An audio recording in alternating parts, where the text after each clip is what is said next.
Et salut les amis, on se retrouve aujourd'hui pour un test de chaussures, un test de matériel. Et ça fait un moment d'ailleurs qu'on ne s'est pas fait de petits tests de chaussures. La dernière vidéo en date était le test de la Lone Peak 8. Donc ça doit faire 9 mois, 10 mois. Et aujourd'hui, donc je vous propose de se retrouver dans ce petit cadre nature qui est nettement plus sympa qu'à l'intérieur d'une maison. Alors j'ai ici avec moi des Altra Montblanc Speed. Je sais que certains d'entre vous attendaient depuis un petit moment cette vidéo test. Donc je les ai eus ce matin. Je suis super content. Merci à Club In Sport. Regardez comme elles sont magnifiques. Ah, elles sont trop canon, elles sont trop cool, j'ai trop hâte de les essayer. Donc comme d'habitude, on va parler un petit peu des caractéristiques de la chaussure. Ensuite, moi je couperai la vidéo, il va se passer plusieurs semaines durant lesquelles je vais les tester. Mais pour vous, ça sera très rapide puisque grâce à la magie du montage, je ferai un cut et on se retrouvera dans plusieurs semaines et je pourrai vous donner un petit peu mon ressenti après avoir couru avec ces chaussures-là. Donc qu'est-ce qu'on peut déjà remarquer? Donc on va faire comme d'habitude, on va partir un petit peu de la semelle pour remonter vers le haut de la chaussure et puis voir un peu toutes les caractéristiques de la chaussure. Donc les Montblanc Speed, c'est une amélioration des Montblanc classiques. C'est vraiment un modèle différent du modèle carbone, même s'il y a énormément de similitudes. Alors concernant la semelle extérieure, on va être sur du Vibram Light Base. C'est exactement la même semelle que la Montblanc classique et la Montblanc carbone. Donc on va retrouver des crampons d'environ 3 mm. Alors pour ma part, je trouve que c'est largement suffisant pour évoluer dans des terrains glissants comme de la boue, de la neige, tout ça. Après, c'est vrai que s'il y a beaucoup trop de boue, beaucoup trop de neige, elles peuvent être un petit peu limitées, mais elles ont quand même une certaine stabilité qui va permettre de courir en toute sécurité sans glisser. Elles ont vraiment une bonne accroche, même si les crampons font que 3 mm. Après, le gros avantage du fait de ne pas avoir des crampons énormes, c'est qu'elles vont présenter une énorme polyvalence en fait. Quand on va repasser sur du chemin roulant, elles vont permettre de courir très vite. On n'est pas handicapé par les crampons et on ne vient pas aussi bouffer toute la semelle en courant sur des parties type chemin blanc ou même des petites portions bitume que l'on peut retrouver dans quasiment tous les trails en début de course, en fin de course et des fois quelques portions en milieu de course. Enfin bref, une semelle qui est très polyvalente et que j'ai déjà quand même testé avec 2 paires de Montblanc classique plus une paire de Montblanc carbone. Donc pas de surprise de retrouver cette semelle sur cette chaussure là. Donc en vrai, je suis content de retrouver cette semelle sur cette chaussure puisqu'en plus je vais l'utiliser sur des Sky Race. Donc c'est des courses qui sont quand même très techniques avec pas mal de rocailles, de la neige, tout ça. Donc je suis quand même serein de prendre le départ de ces courses avec ces chaussures là. Là où on va avoir la grosse amélioration par rapport à la Montblanc classique, mais c'est exactement la même semelle intermédiaire que la Montblanc carbone. On va retrouver dedans de l'Ego Pro. Vous en faites pas, je vous fais des petits zooms pour que vous puissiez voir un peu plus en détail cette chaussure parce que là c'est vrai que je suis assez loin de la caméra.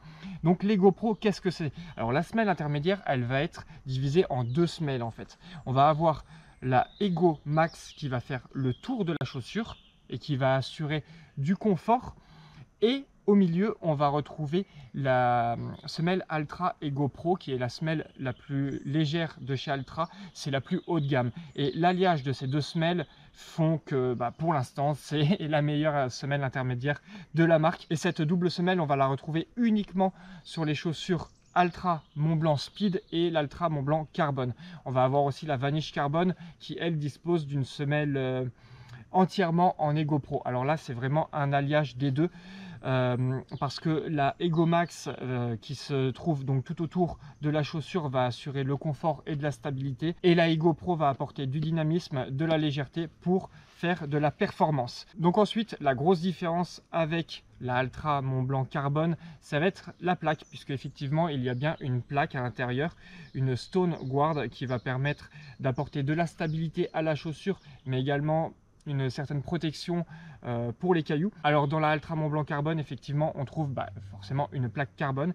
Ici, on va trouver une plaque en TPU. Donc le TPU, c'est une plaque en polyuréthane thermoplastique, sorte de plastique si vous voulez, qui va permettre donc, comme je vous le disais, d'apporter une certaine stabilité dans la chaussure tout en gardant une certaine flexibilité. Je pense qu'elles vont être plus flexibles que les Montblanc Carbone. C'est d'ailleurs pour ça que je suis parti sur ce modèle. Bien que les Montblanc Carbone me plaisaient énormément, virer la plaque carbone et retrouver une Montblanc telle que celle-ci, ça m'intéresse beaucoup plus. En tout cas, j'ai vraiment hâte de les essayer. Question lassage, rien de particulier, on va être vraiment sur du lassage classique, lacet plat. À l'intérieur, on va retrouver donc les petites protections là qui empêchent les débris de rentrer à l'intérieur de la chaussure. La languette est assez fine, on ne retrouve pas de renfort dessus. Elle est quand même un peu plus épaisse que la Montblanc Carbone. À l'arrière, on ne trouve en revanche pas le petit coussinet de mousse qui enveloppe le tendon d'Achille qu'on avait sur la Montblanc Carbone et qui permettait justement d'éviter que les débris rentrent dans la chaussure quand on est en train de courir, ce qui était quand même plutôt agréable. Mais quand je les ai essayées au pied, elles sont quand même très fitées, je trouve, plus fitées que les Montblanc classiques, peut-être un poil plus fitées que les Montblanc Carbone, ou alors c'est parce que mes Montblanc Carbone se sont un petit peu élargis avec le temps et que j'ai un petit peu oublié les sensations de chaussures neuves au début, mais elles maintiennent quand même bien l'arrière du pied sans avoir de coque dure à l'arrière. Et ça, j'apprécie beaucoup. On va avoir un bon fit, un bon maintien au niveau du milieu de la chaussure, tout en gardant une toe box assez large qui permette donc aux orteils de se positionner un petit peu comme bon leur semble et de ne pas frotter un peu sur les côtés de la chaussure ou devoir se mettre un peu les uns sur les autres comme ça. Par contre, j'ai l'impression que cette toe box est quand même un poil moins large que la Montblanc classique, ou alors peut-être que c'est parce que la chaussure est encore neuve, on verra avec le temps. J'ai oublié de vous parler donc du stack. Donc le stack, c'est l'épaisseur de la chaussure. Sans surprise, c'est du 0 drop parce que maintenant Altra fait quand même du 4 mm sur certaines chaussures, donc c'est bien de le préciser que cette chaussure là on est vraiment pied à plat à l'intérieur. Le stack il fait 29 mm, alors c'est un stack identique à la Montblanc Carbone. En fait j'ai l'impression que vraiment toute cette partie là en dessous là, toute cette partie donc semelle extérieure, semelle intermédiaire, là on est exactement sur la même chose que la Montblanc Carbone, à part la plaque à l'intérieur. Donc 29 mm à l'avant, 29 mm à l'arrière. On trouve du 29 mm aussi donc sur la Montblanc Carbone comme je vous l'ai dit, et sur la Timp. Si vous voulez vous situer, la Lone Peak on va avoir un stack de 25 mm et la Olympus on va avoir un stack de 33 mm, donc on se situe à peu près au milieu.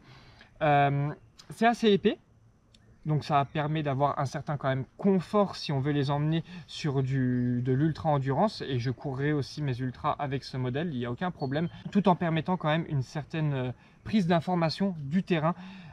C'est d'ailleurs pour ça que je suis parti plutôt sur les Montblanc Speed et non les Montblanc Carbone pour cette nouvelle saison, parce que la plaque carbone gommait un petit peu les informations qu'on pouvait avoir du terrain. Alors on ressentait quand même ce qui se passait sous le pied, mais comparé à une chaussure qui ne possède pas de plaque carbone, c'est le jour et la nuit, là on a quand même plus de sensations sous le pied. Voilà les amis, comme je vous disais, c'est une chaussure qui possède de l'amorti, du dynamisme, ce qui permet de les prendre aussi bien sur du trail court pour courir très vite, comme sur de l'ultra endurance pour avoir le confort. Moi en fait ce que j'aime bien avec le confort de cette Montblanc Speed, c'est qu'elles sont légères. En taille 43, elles pèsent 260 grammes.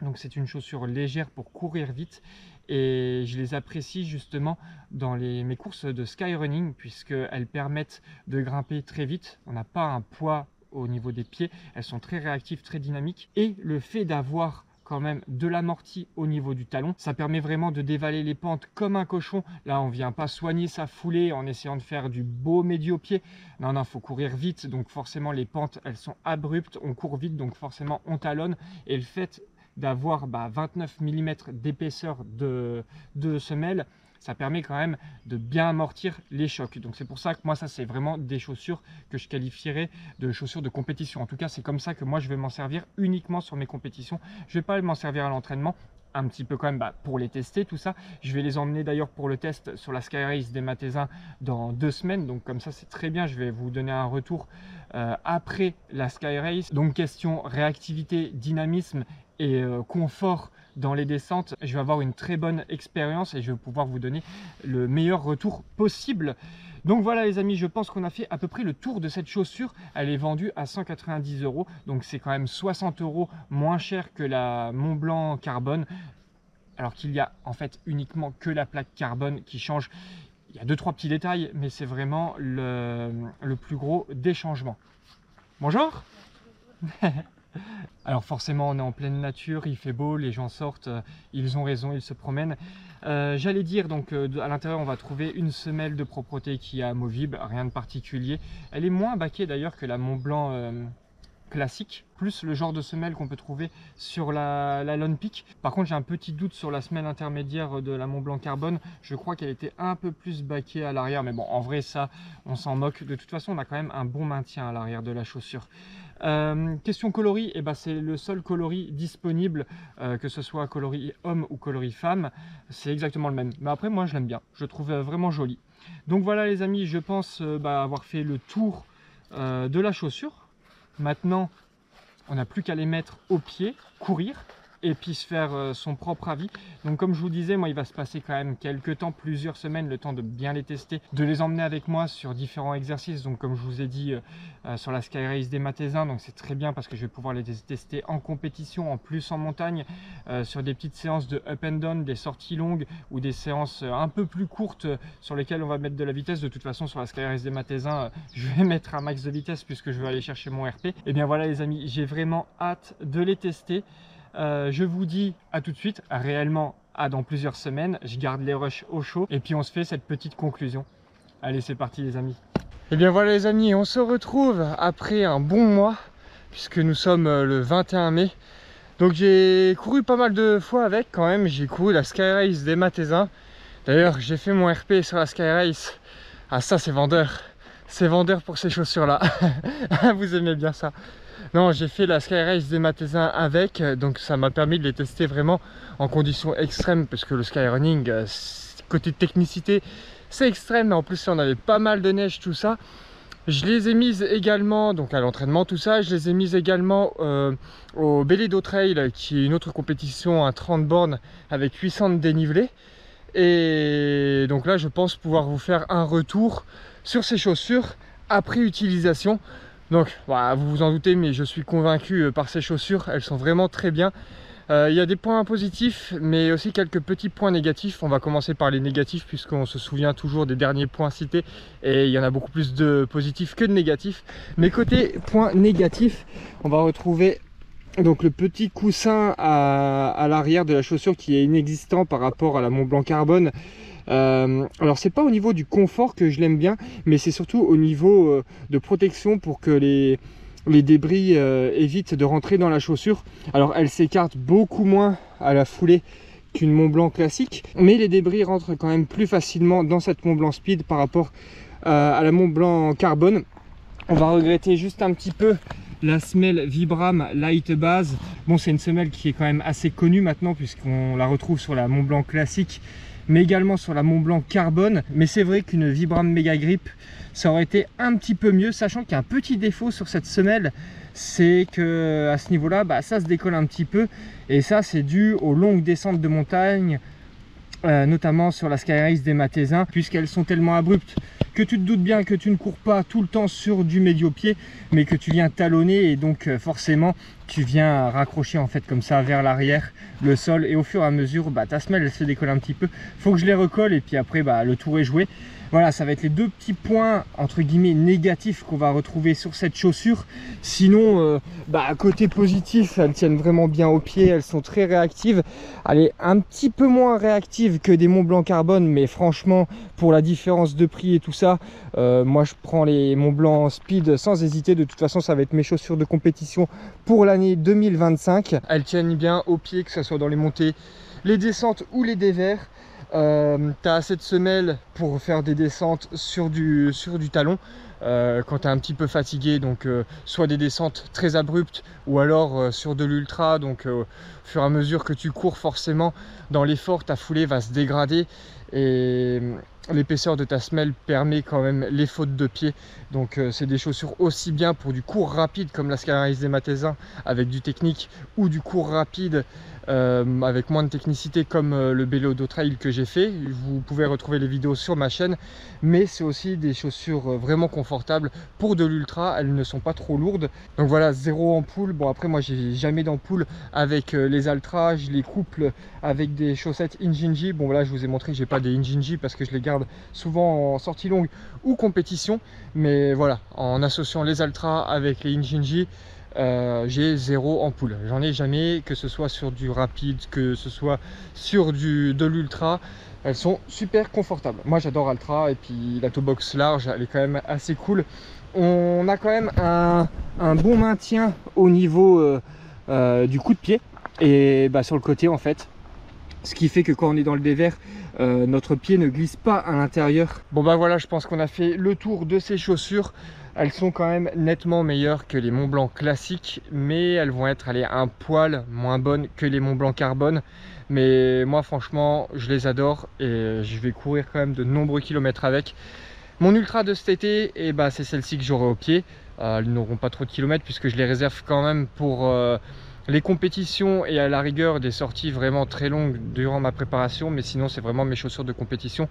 À l'entraînement, j'aime bien chausser des chaussures type Lone Peak ou supérieur. Comme ça permet quand même de les préserver. Et puis comme ce sont des chaussures qui ont quand même plus de confort, bon bah voilà, sur des entraînements, je ne les mets pas forcément quoi. Mais c'est mes chaussures de compétition. Donc compétition 2025, ça sera avec les Montblanc Speed, ça c'est sûr. Bon bah voilà les amis, j'espère que vous avez apprécié cette vidéo, j'espère qu'elle vous aura aidé et que vous avez trouvé réponse à vos questions. Si jamais vous avez encore des interrogations sans réponse, n'hésitez pas dans la zone commentaire, je prendrai un petit peu de temps pour y répondre. Et surtout, je remercie mon partenaire Club In Sport, magasin spécialisé à Pont-à-Mousson, pour m'avoir gentiment offert cette paire de chaussures avec laquelle je vais faire quand même de nombreux kilomètres. Voilà les amis, je vous fais des bisous et je vous dis à très vite pour une prochaine vidéo. Ciao!